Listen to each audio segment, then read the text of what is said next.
આપણે આખલાનો જે વિડીયો બનાવ્યો એ વિડીયોના અંતે આ યુવા મિત્ર અને આશ્રમના બાપુ આ વડીલ ગાયત્રી આશ્રમના એમણે આપણને કીધું કે આ જવાબ અમારી પાસે છે કે શા માટે આ આખલાઓ રોડ ઉપર બેઠા છે. એમનો જવાબ આ લોકો પાસે છે. આવો સાંભળીએ કે શા માટે આ આખલાઓ રોડ ઉપર બેઠા છે. હા, સરસ. આ પશુ છે Head west, then turn right. જમીન છે ગૌસર. હા એક ગામની અંદર બે પ્રકારની જમીન હોય, હા એક તો સરકારી હા અને ગૌસર. હા તો આ ગામો ગામ કોઈ ઠેકાણે ગૌસર રહ્યું નથી.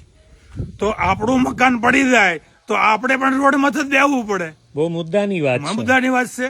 તો આ પશુ છે એ પશુની જમીન ક્યાં ગઈ? માણસ ખાઈ ગયો. હા, માણસ ખાઈ ગયો.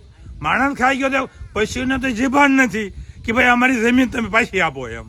તો પછી આ જ રહેવાનું કે ભાઈ આખલા છે. આપણે માની કે શંકર દાદાનું વાહન છે, ગાય છે, અન્ય પશુ. ગાયનું સંતાન છે આ. આ ગાયનું સંતાન છે, ગાય માતા છે.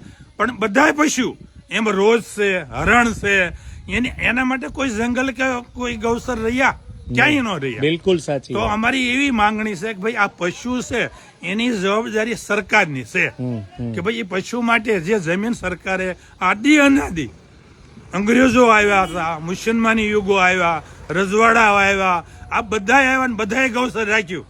અને આપણે આવ્યા તે ગૌસર ક્યાંય ગયું? ખાઈ ગયા. ખાઈ ગયા. હા, તો એ પહેલા તો એક વાત માનો કે સરકારે કાયદા બનાવ્યા સરસ. અત્યારે હું માનું છું હાઈકોર્ટ, સુપ્રીમ કોર્ટ અને ગામો ગામ કે ભાઈ ગૌસરની જમીન ખાલી કરો. તો કોઈ એવો મુદ્દો ખરો કોઈ ગામમાં ખાલી થયું એવું નથી થયું? એ સમાચાર નથી મળતા. એવા મજા નહીં મજા. હે, જે ગુજરાત સરકારે કેવડા કાયદા બનાવ્યા. હાઈકોર્ટના કાયદા, હું હાઈકોર્ટ પણ લડું છું, હાઈકોર્ટમાં મારા કેસ છે. તો કોઈએ પણ એવો ચુકાદો આપ્યો કે આ ઠેકાણે ગૌસર ખાલી કર્યું એમ? નહીં, કોઈ કલેક્ટર સાહેબે નથી આપ. કોઈ ડીડીઓ સાહેબે. આ યુવા મિત્ર પણ કઈ કહેવા ઈચ્છે છે. શું કહેશો ગૌચર બાબતે? ગૌસર બાબતમાં રામપર ગામમાં ગૌસર જ નથી પેલા પ્રથમ. અને 26 થી 27 મકાન ગૌસર ઉપર છે બધા. ઓહો. અને એનો અત્યારે અમદાવાદમાં હાઈકોર્ટમાં અમારે કેસ ચાલુ છે 7 વર્ષથી. બરોબર.